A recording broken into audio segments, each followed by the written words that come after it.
This frozen lake in New Jersey would have been the tragic scene of a triple drowning on February 18, 1995, if it weren't for a miracle. On that mild winter day, Kelly Barber and two friends went walking at the edge of the lake. They didn't realize the ice was beginning to thaw as they ventured out. At first, we were just like looking at it and walking on it, and then my friend saw something sticking out of the middle of the lake, and she wanted to see what it was. So all three of us walked over there, and she pulled the stick out, and it cracked.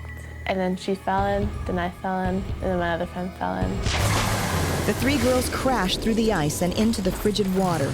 They struggled to climb back up onto the surface of the ice, but the thin edges would not support their weight.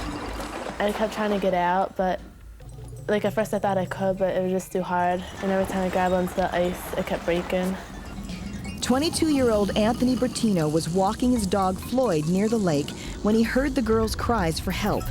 He rushed to their aid, only to suffer the same fate in the icy water.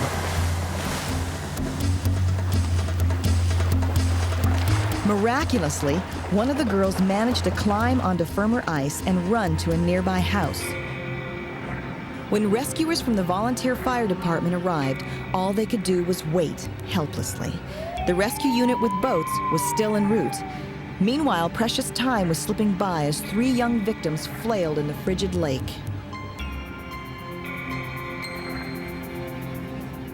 When I first got to the lake, I was on the opposite side from where the rescue actually took place. One of the other police officers called over on his radio and said, "I have somebody here with a canoe. Send that guy with the pickup truck over," meaning me, over to get the boat. And that's when I went back around, and the gentleman jumped into my truck, and we went to his house, and we got the canoe. Volunteer firefighter Jim Van Meter returned to the lake with the canoe and immediately got it into the water. They couldn't wait for the rescue boats to arrive. Nobody said anything. Jimmy Lee and I have known each other since we were kids, and we just went. And, you know, we put the canoe in the water, and we had the oars. And as soon as the first 10 foot, 12 foot or so of the lake was still water. So we started going, and we hit the ice, and we couldn't go anywhere. And that's when we reached back to shore, and they handed me a 6-foot pike pole for pulling down ceilings, and that's what I used. I sat in the front, and I broke the ice with that. Jimmy paddled us out. It was real hard. It was definitely difficult. I remember smacking my hands on the front of the canoe several times, and about halfway out, my arms felt like they were just rubber. I felt like I had no feeling left in my arms at all, but we just kept going.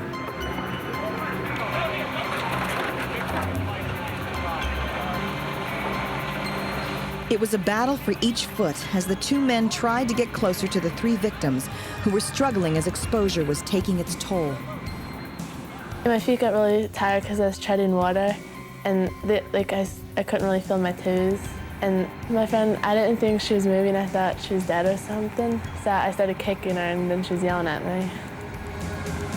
But for Anthony Bertino, the situation was critical.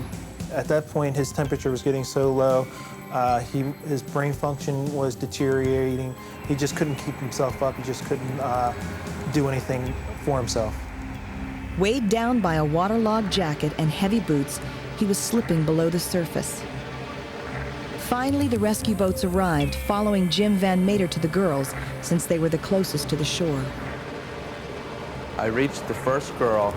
All I remember her saying is, "Thank you, thank you, thank you," because I reached over the edge and I grabbed her. And at that time, the second boat had been launched behind us, and they were right behind us because they basically followed our trail through the ice because we had already broken it. And they grabbed the other girl, and that's when I remember hearing somebody shout, he's going under," about Anthony, who was only about 10, 12 foot away from us. I watched him go under, basically, and we broke the last couple of feet of ice over to where he went under, and I guess out of frustration from having worked so hard to get all the way out to them, my partner Jimmy was telling me, don't jump in, but I did anyway. I probably was only in the water 30, 40 seconds. You know, I just reached around with my feet in my hands, and I couldn't find him, but I wasn't going under. I never let go of the boat. I knew that if I let go of the boat, I could possibly add myself as the fourth victim, and we didn't need that at this point. It started taking my breath away, and that's when I somehow climbed back into the canoe without tipping it over. While Jim struggled to get back into the canoe, other firemen were rushing Kelly and her friend back to shore. More boats were joining in the frantic search to try and find Anthony somewhere beneath the ice. Thank goodness that somebody was on location and was able to see right in the area where he went down. Otherwise, it would have been very frustrating to try to find out exactly where he went. Plus, my partner recognized that the dog was hanging around a certain area, and we kept our search right in that immediate area. But initially, we did not see him. It wound up being potluck that we did find him. Potluck or a miracle that Anthony's dog led them right to the spot, and that one of the rescuers had a 12-foot pole, the exact depth of the lake, that enabled them to bring Anthony to the surface. He had been underwater for nearly 10 minutes. His condition was very critical at the time. He wasn't breathing, he didn't have a heartbeat that we could feel, and he was very blue. Anthony was clinically dead when he was brought ashore. His rescuers immediately began CPR. A further miracle would be needed if he was to recover without any brain damage. All I remember hearing is somebody saying he's alive. So I felt good at that point. I mean, I watched the girls walk around. They seemed fine. Obviously, they had some hypothermia problems. Because of a miraculous rescue, tragedy had been averted. Anthony Bertino recovered after 4 weeks of hospitalization. Kelly and her friend were admitted and treated for severe hypothermia. Anthony's miracle dog, Floyd, allowed firemen to take him off the lake only after his master had been rescued. It was just kind of a traumatic experience. My brain probably shut off. I remember trying to get up on the ice, and I can just remember breaking every time I would put my arms up to try to pull myself out.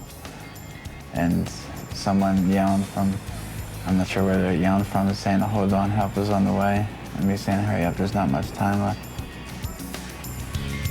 For Anthony Bertino, help came in the form of a miracle.